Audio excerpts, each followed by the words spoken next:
This module, we're going to cover functions in Excel, and we've already used some of them already in some of the previous labs. And the purpose here is to just give an overview of functions and why we use them, and also give some examples. So in this presentation, I'm going to just discuss modularity in general with regards to programming, and also cover characteristics of functions both in Excel and generally. And finally, I'm going to just show some examples of some commonly used functions that we'll use, maybe have already used in labs for this course. In general, modularity is something that's very simple and very obvious, right? So looking on the left, you can see there's this pyramid structure where you have multiple modules that are made up, that are used to make up the full pyramid. So it's something that I think is very obvious whenever we go to build something or do something that's really going to be significant. You have to break it down into bite-sized chunks. The important part for programming is where you draw those lines and how each module connects to the other one, how you test each module to verify that it's working. And if you do that well, it will save you a lot of time and energy and effort in writing your overall program. So for example, when you go to write your program, you may want to just start by having a few simple lines of code, and you test that, and then you build onto it and build onto it, and you add modules and other functions, and you test how they work together, you test how they work individually. And by following a kind of step-by-step and process like that, you'll be able to save time. One of the worst things you can do in programming is have a code that's so big and complex and hard to test that you can't even figure out what's wrong with it. So that's what we want to avoid.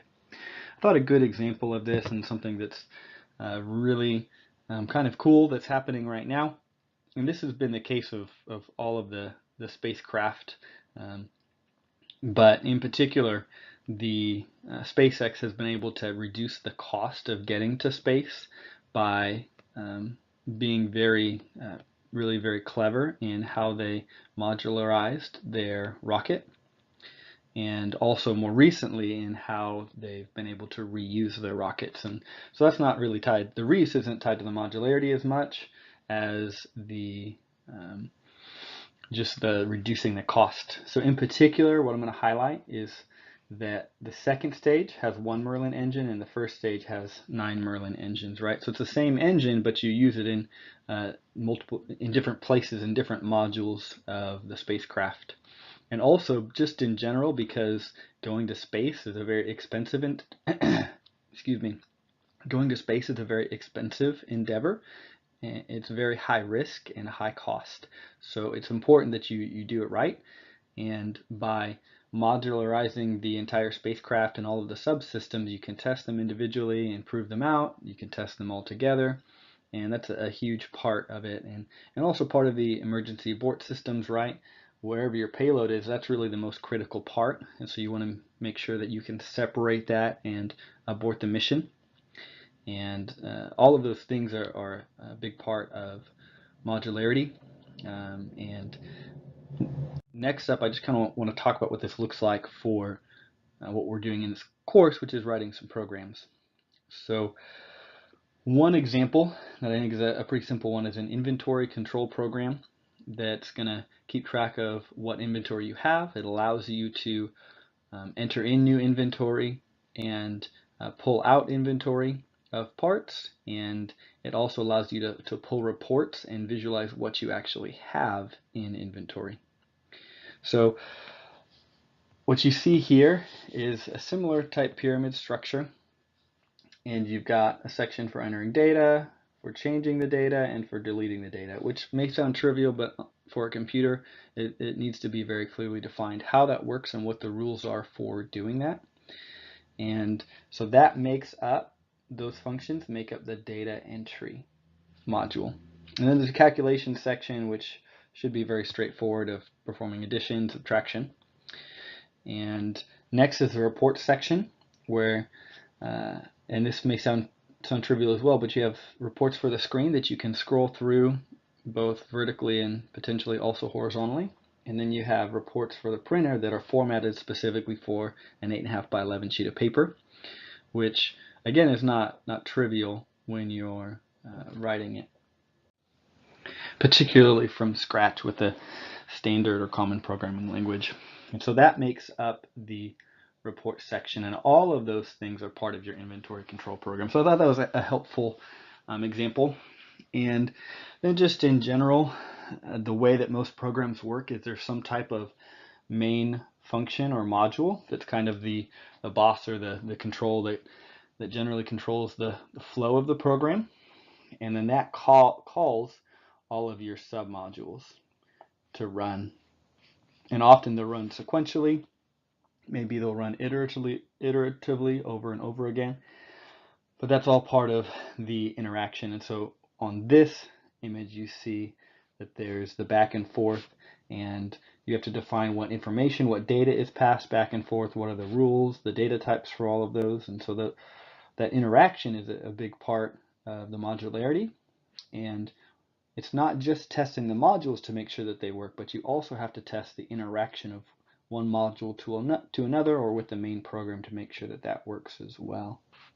So testing, when you get to a big program with lots of modules, is not a trivial thing. And that was actually part of what happened, if you remember from the first week, that NASA Mars orbiter, how it crashed and burned because of a units conversion error.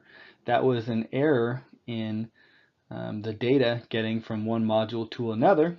The units conversion wasn't done properly, and so that again is a big part of the testing when you have systems and subsystems. So when you have a function in Excel, you can see an example of the syntax up here. You've got the equal sign, the function name, and then the argument or the inputs to that function. So I've just got an example here for each of those characteristics, right? So it could be the name, maybe the product function, or maybe we've defined our own custom function. So I've shown how this could be done in VBA, a very simple one, just calculating area. That actually does the same thing as the product function, but it only has 2 inputs. And then your arguments will be what's input to that function, x1, x2, or x and y in the case of the area. And then you have your formula, which is really just the product or multiplication. And your output data is the calculated result. So every function is going to have those things: the name, the arguments or the inputs, a formula, or maybe a set of formulas that are calculated, and then the output data or result. And so just looking at it in a spreadsheet, got both examples here. And in this case, it's the same. Really, the only thing that I made different that was intentional was the product call or the area call, depending which function is called. And for the product function, that's built into Excel, so there's no code behind it. But you can see the code here, which we'll do some of this next week, where I've defined a function with the name area. I have 2 inputs, x and y. The double is just the data type, and we'll talk about that more later. And then the output or the product is area, and that equals x times y. So it's very simple how it all works in general, but you just have to make sure you understand the syntax and just the key characteristics of a function and how to use them to get the output that you're looking for. Last thing I would like to do is just highlight some commonly used functions. Some of these we've already used in labs, and some of them we will in the future, or I think you may end up using them. I've highlighted them because I use them fairly commonly in my job. So the first thing I like to highlight is the formulas tab here, where you have a number of key things. In particular, you can browse the functions by type. So you can look at the AutoSum, which has the min, max, sum, average, count. Those are functions that are probably the most frequently used.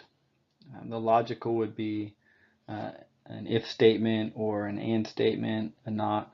And we'll get into that. I'm not expecting you to necessarily have a deep understanding of what that means. Some text functions for manipulating strings of text.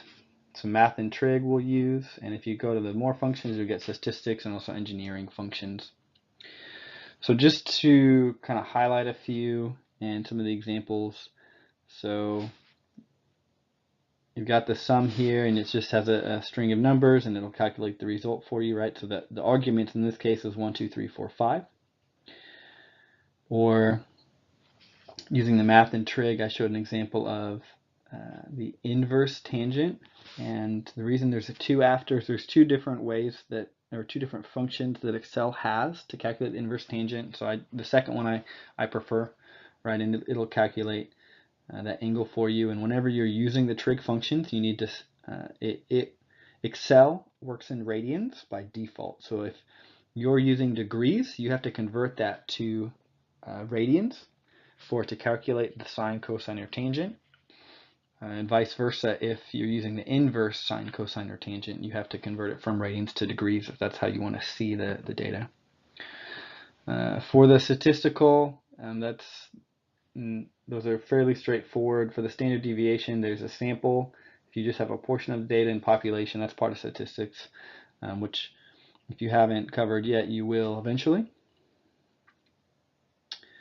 This is binary to decimal or decimal to binary, so that converts the numbering types. And there's others, but that's something that we'll use in this course.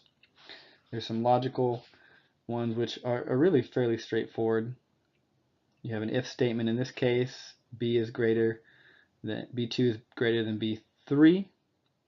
That's going to be a cell reference, then display B2 or display B3. So what that actually does is it displays which value is higher. Right, so you could just use a max function, but I thought it would be interesting to use an if statement to do that. And then text, in this case, concatenating those letters and numbers. And what we'll use, what we already have used is the formula text in week 2. And we'll also use the indirect function when we do some statistics. And those are used to display. I mentioned that formulas are hard to track and follow in Excel. So one of the tricks is using that formula text function to display the formula next to the actual calculated value. Also, naming your variables is helpful for that as well. And those are some common functions. Hopefully that's a useful overview for you. Most of these, like I said, we'll use in the lab or already have. So Excel has tons of built-in functions. You can search the Excel help menu, or also just use the internet to search for both the Excel functions that are available and also for how to use them. There's lots of help information on that. So Excel is a very powerful tool, and there's lots of, honestly, when it comes to performing calculations and even doing a little bit of programming, I would say that engineers would use Excel maybe 70 to 90% of the time in most cases, unless you're getting into some higher level math, which it's uncommon to do calculus in most engineering applications.